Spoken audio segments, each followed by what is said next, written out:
Guys, it's been one hell of a week for Cowboys Nation.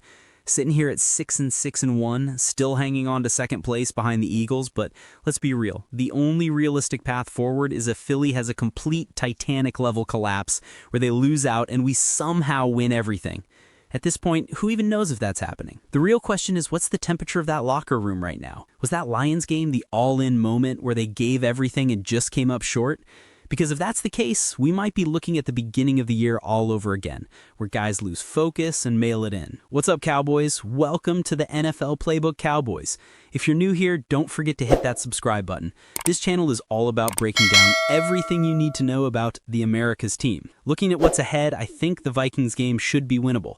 But the Chargers, I just don't see it happening. Harbaugh and those guys are fighting for a wild card spot themselves, and they're not going to make it easy. After that Chargers loss, it's probably time to sit back, rest up, and take a long look at the young guys to see what we actually have moving forward.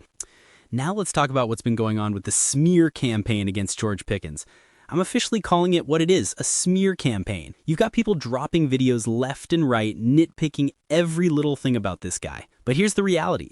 Without George Pickens on this roster, we're probably looking at 1, maybe 2 wins this season. That's it. This offense still relies heavily on that 1-2 punch at receiver. It's always been like that here. You've got to have your top 2 guys to really get things rolling. Without Pickens, the rest of this receiving core is straight up crappy. Jalen Tolbert, he's not coming back next year. Jonathan Mingo, they activated him and he literally did nothing. That trade was a disaster from day one. I'm still on board with Pickens. A lot of people aren't, but that's because of the brainwash, the smear campaign. We have to bring him back. Without him, this offense is going to be absolute garbage next year. What we really need to concentrate on isn't George Pickens, it's the coaching staff of this team. The real issue here is Matt Eberflus. You got to get him out of here, period. Let me break this down into 2 questions. Do I want Eberflus out? And are the Cowboys actually going to get rid of him? My answer to the first one is absolutely yes, get him out. As for whether the Cowboys will actually do it, I think they want to, but they're going to wait until the end of the season. And when they do it, they need to clean house with a large portion of those assistants too, because they're a big part of the problem. Your linebacker coach, your cornerback coach, everyone. Did anybody really get developed under this defensive regime? Look at Micah Parsons. Did we see him turn it on right out of the gate? It was a slow start. Still low sack numbers. Yeah, he can play the run, but I want a pass rusher. I don't want another DeMarcus Lawrence. The linebackers weren't developed either. Our linebacker core straight up sucks. I think the front office knows this. They know they can't be competitive next season if they run it back with the same setup. If they bring back Eberflus and it's the same garbage, they'll have to fire him mid-season, elevate somebody internally, and we're looking at another sub-500 season. Stack those up, and suddenly we're in the Dave Campo era all over again. McCarthy's final season was a losing season. Schottenheimer's first season is hovering at 500 and could easily dip below. Next season has to be different. We cannot have 3 losing seasons in a row. That's why I'm saying bring in the Brainiac, the relationship between the Phillips family and the Schottenheimer family. I'm talking about Wade Phillips. People will say he's too old, but this guy has the mind of someone in their 40s or 50s. He's still sharp as hell. I follow him on Twitter, and the dude is entertaining and clearly still has it. What you like about Wade Phillips is he can assemble a badass defensive staff. People with real credentials, including himself, a Super Bowl winning defensive coordinator who's been in championship games and led top 5 defenses. Right now, the Cowboys are ripe for a change. The 4-3 hasn't been working here. Eberflus was not a Brian Schottenheimer pick. That was the Cowboys just trying to grab somebody who was available, a former Cowboys linebacker coach, and they stuck him in there. It didn't work out. Now let Brian Schottenheimer pick his guy. Wade Phillips is out there making comments about wanting to get back in the game, and he should be back in the game. Let's run it back with the Phillips 3-4 defense. We've seen this throughout the league where guys come back in a different position. Former head coaches returning as coordinators to the same team. It's nothing new. The key is the relationship with Schottenheimer.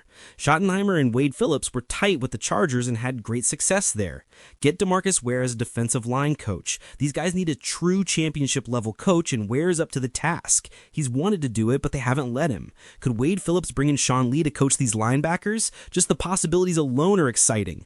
Whether it's Wade Phillips or somebody else, we have to bring in another defensive coordinator. I already did a video on this a couple weeks ago when I started seeing cracks in the foundation. I've been on top of this from the get-go. I saw the writing on the wall. I didn't like the Eberflus hiring in the first place. Go back to my original videos. I said it then and I'm saying it now. Looking at other potential coordinators, obviously there's Wade Phillips with a 3-4.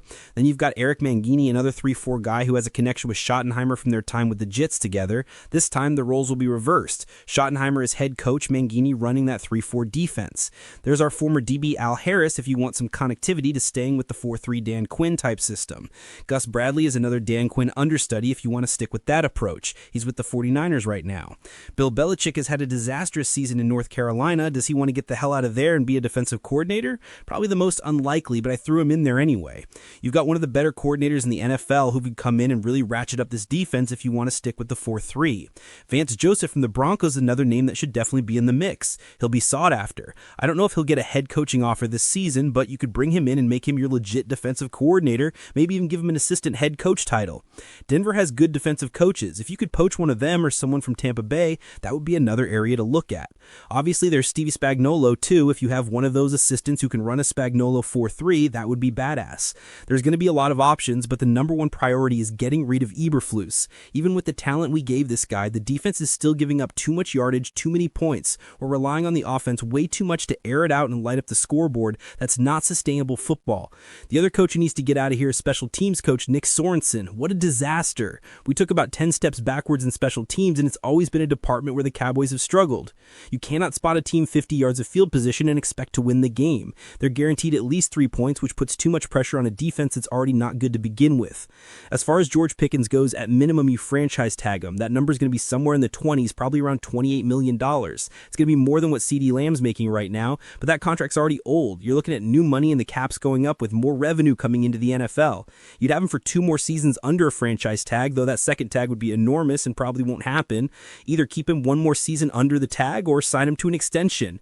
We know who his agent is, so the Cowboys are going to have to work through that. Maybe that's why they just give him the franchise tag. 1 more year to see how he behaves and performs, then let him walk. But if they go the extension route, it'll be just like everything else, dragging all the way into camp, and you might see Pickens not show up on time, missing OTAs and minicamp. Don't be surprised. All our star players have basically had to go through that. Ezekiel Elliott, Zach Martin, most recently Lamb. But no, I would not just let him walk. That would be the stupidest thing possible because we gave up a 3rd rounder for him. If you just let him walk, you rented him for 1 season and gave up a high pick for basically nothing. To get something out of it, you have to at least franchise tag George Pickens at minimum.